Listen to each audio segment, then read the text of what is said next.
Hey everyone, welcome back to our channel. If you're new here, please subscribe. I'd really love that. If you're returning, how you doing? What we're going to be talking about today are quite a few things that I am trying to grasp. um, how clean is your house? I mean, the reason why I'm asking this question is because there's rumors swirling about the state of the cleanliness of the Crooks family home. Allegedly, there was no trash, not even a piece of silverware in the house.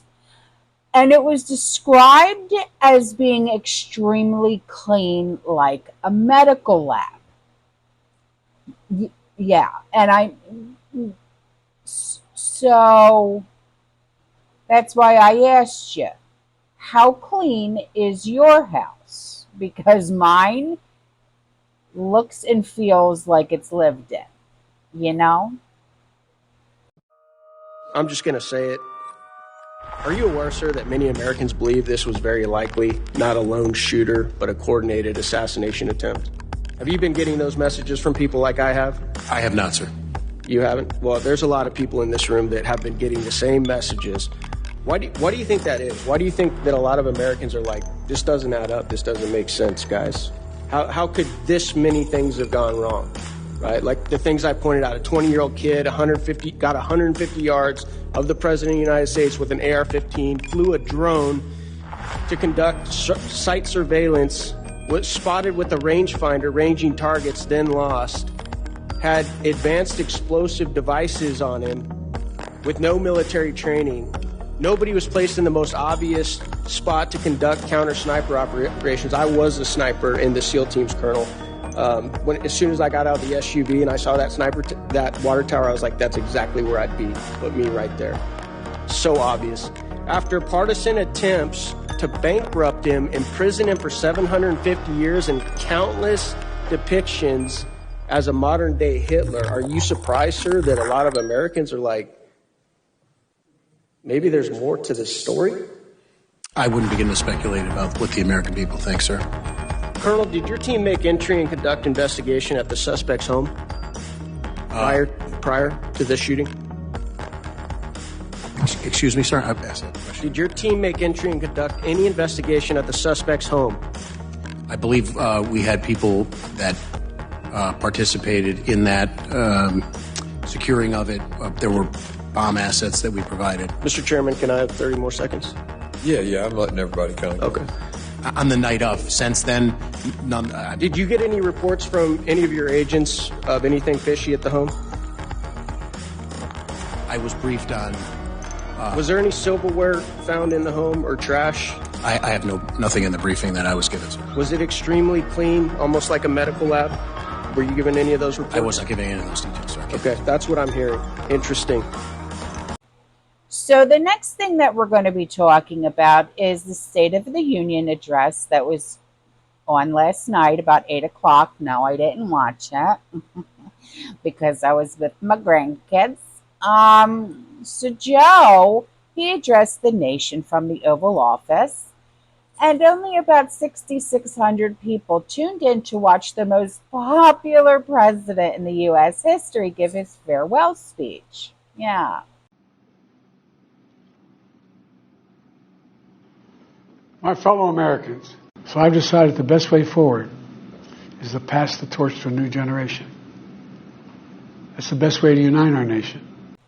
Poor thing. So, the next thing that we're going to be talking about is, I don't know if you guys heard, but NORAD, the U.S. and Canada, they intercepted 2 Russian fighter jets and 2 Chinese H-bombers near Alaska yesterday, shortly before Joe was giving his State of the Union address.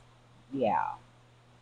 So the next thing that we're going to be talking about is the Trump campaign manager. His name is Chris LaCivita. He said yesterday that reliable sources confirm that Harris is choosing Pennsylvania Governor Josh Shapiro as her running mate. Now, reports are circulating, okay? It's like the rumor mill, that she has selected the battleground state governor to join her on the presidential ticket. However, there is currently no confirmation that this is happening, but But mainstream media outlets are reporting that Shapiro has emerged as a front runner for the position. Have you had conversations? I spoke to the vice president yesterday, shortly after I spoke to the president. You know what we focused on? Defeating Donald Trump. Our conversation is all about how we beat Donald Trump and protect our freedoms here in this Commonwealth. We talked about how we can't go back to a time, as Donald Trump did, where he ripped away our freedoms, from the freedom to be able to try and join a union. Remember, this is the same guy who went to the Supreme Court to try and turn this Commonwealth and this country into a right-to-work place. We will never be a right-to-work state as long as I'm governor, and we will never be a right-to-work nation as long as Kamala Harris is our president. This is a guy who injected chaos in our lives in the past and wants to do it again. He wants to rip away health care from 1.2 million Pennsylvanians. This is a guy who has looked at the kind of workers who work here with great disdain. He spent a career screwing over the kind of workers that work here at CBS, the kind of workers that work with Darren Kelly and our unions here in the Commonwealth of Pennsylvania. And so the conversations I've had with the Vice President are all about one thing and one thing only. How do we defeat Donald Trump? How do we protect our freedom? And how do we make Pennsylvania, which was the epicenter of the creation of our democracy 248 years ago and is going to be the epicenter of our politics today, how do we make sure that Pennsylvania elects Kamala Harris to be our next president? And the last thing that we're going to be talking about, and I'm going to be putting up some pictures because I want you to read them, okay? So pause, read, go on. Andy Ogles from Tennessee, okay? He's introduced articles of impeachment against Harris already. Yeah. So take a listen, take a look. I have your articles of impeachment against Kamala Harris. Tell us where this goes next. Well, obviously we have Bibi Netanyahu here today, and then we'll be recessing for much of August and the beginning of September. So there'll be a pause period, and then obviously I'll push to bring these up. But here's the thing. We have a crisis at the southern border. We are being invaded. Our kids, our streets are being poisoned by fentanyl, and then crime is run rampant. She was the border czar. I'm talking about Kamala Harris, and we have to hold her accountable and start defining her for her failure. So she has a track record that we can look at.